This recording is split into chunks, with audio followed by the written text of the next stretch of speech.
I used to be beautiful. I was to be married to the best bread maker in the village. His name was Charles Dunham, and he thought my skin to be softer than freshly made dough. But that was 2 years ago. Now he's moved away to another village, and is probably married. I wouldn't know for sure. He made sure he lost all contact with me when I was diagnosed.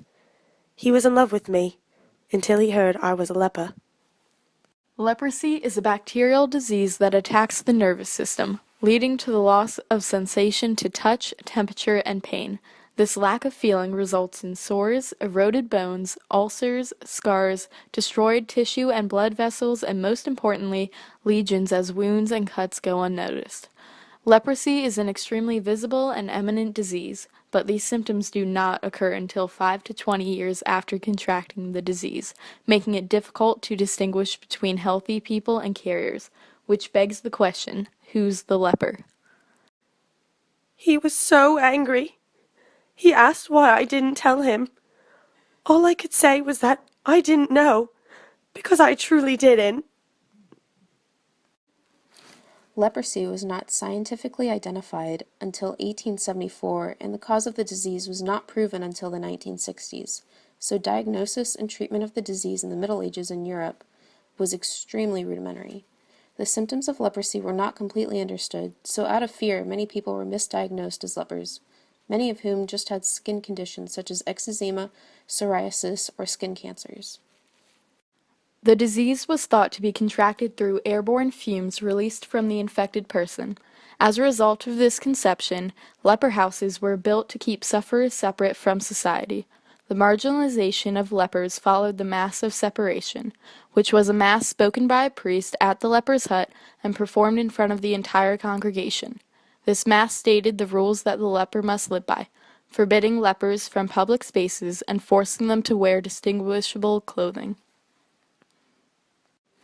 The medieval medical practitioners based their treatment methods off of the Bible and ancient Greek ideas of medicine.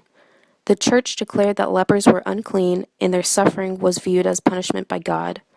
According to the Bible, the only cure was penance, prayer, and faith. In addition to religious methods, the ancient Greek ideas of health were applied to treating lepers. The Greek health system revolved around the balance of elements and the idea that leprosy is caused by humors, and the only way to neutralize symptoms is to use counteractive elements. They believed leprosy was related to the element of fire, so the cure was to eat or drink things which were cold and wet.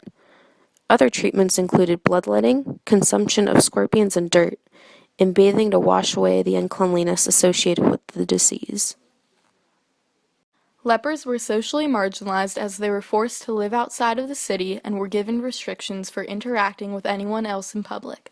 Those who were not quarantined in leper houses took a vow not to enter any church, marketplace, and not to touch any part of a well without gloves.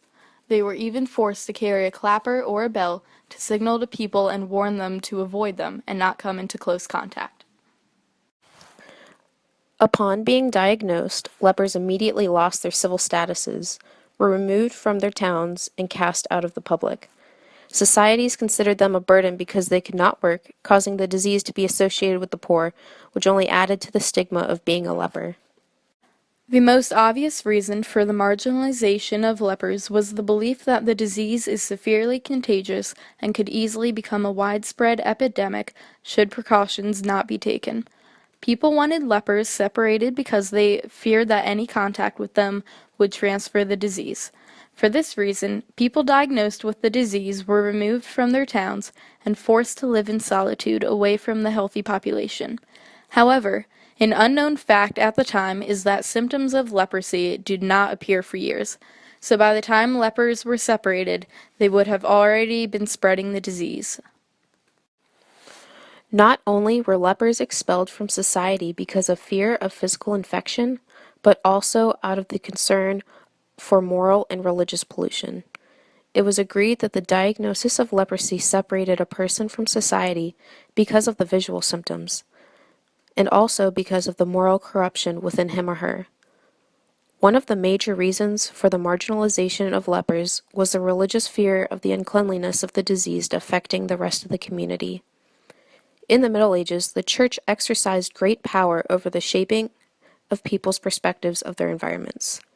The expanding power of the church in medieval Europe led to almost all of the population using the church rhetoric of equating uncleanliness with unholy deeds and corruption. This idea of leprosy being connected to sin and punishment encouraged the townspeople to push away lepers so as to suffer alone and not contaminate the rest of society. Lepers were also legally separated from the rest of society. Laws were in place that declared anyone diagnosed with leprosy dead. They lost their property, all their human rights, were excluded from inheriting, and were forbidden to marry, make a will, or appear in court. The reason for this legal marginalization is that the ruling class stood to gain from the classification of lepers as a pariah group. Once a person was legally declared dead with no will, their goods could be confiscated by the government and town leaders. And because lepers could not appear in court, the seizure went unchallenged and the ruling class became richer and more powerful. The doctor told me I had leprosy about 2 years ago, when the sores on my wrists and face kept growing. I couldn't feel them. I didn't know they were there until someone pointed them out to me in disgust. I remember that day. My own brother was the one to do it. He looked at me with complete revulsion. I was nothing but a diseased animal to him. I remember the repugnance in his eyes, shrinking me into feeling like I was the diseased animal he thought me to be. It was as if I was less than nothing, if that was possible. I was embarrassed to even exist. 2 years ago, my family left me. Now I have no home, and spend my time sitting on the street side, ringing my bell and hoping for donations. Even with all the noise I make, no one will look at me. They keep to the other side of the street to avoid any possible contact with me. They can't even stand to come near me. I lost a finger last week.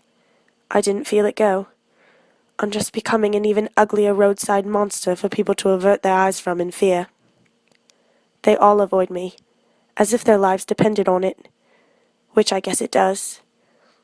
I crave any and all human interaction, and the closest I can get to it is by observing those who are lucky enough not to bear the name leper.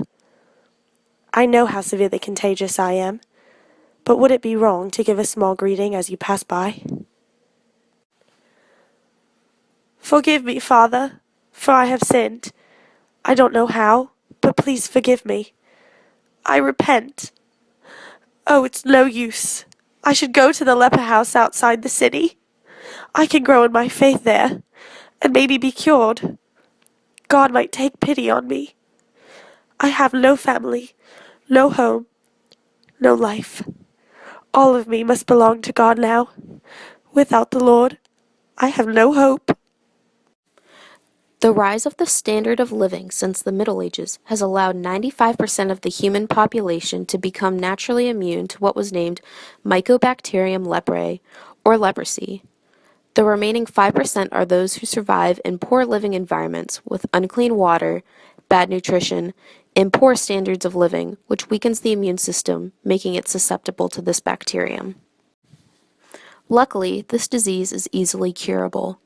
Curing leprosy starts with the use of multi-drug therapy, or MDT, which is a combination of rifampin, clofazimine, and dapsone. By taking these 3 drugs daily, the bacteria should be killed off within 6 to 12 months. However, treatment should begin as soon as possible, as treatment cannot repair nerve damage. Outside of nerve damage, other injuries that were the result of the disease have the ability to be repaired. In the late 1940s, Dr. Paul Brand was the first to use reconstructive surgery to correct deformities in the extremities of those affected. Since then, organizations whose goals involve helping those affected by leprosy help fund surgeries for those patients. Today, there are about 3 million people who are disabled by leprosy.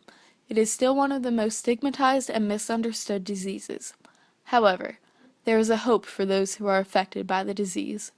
The International Federation of Anti-Leprosy Association, or ILEP, is comprised of 14 international non-government organizations dedicated to transforming and empowering the lives of people affected.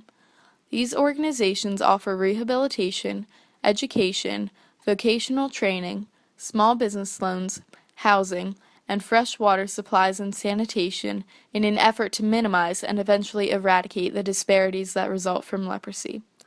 The Leprosy Mission concentrates their efforts in 11 countries and works in about 30 countries in all. Their efforts have yielded fantastic results. In 2014, 1,182 people affected by the disease were cared for in Bangladesh. 94 children affected by leprosy were able to go to school in Sri Lanka. 560 people affected by leprosy were cared for in Sudan, and 215 leprosy patients underwent eye surgery in India. Without other statistics, that's over 2,000 people helped by a donation-based global organization.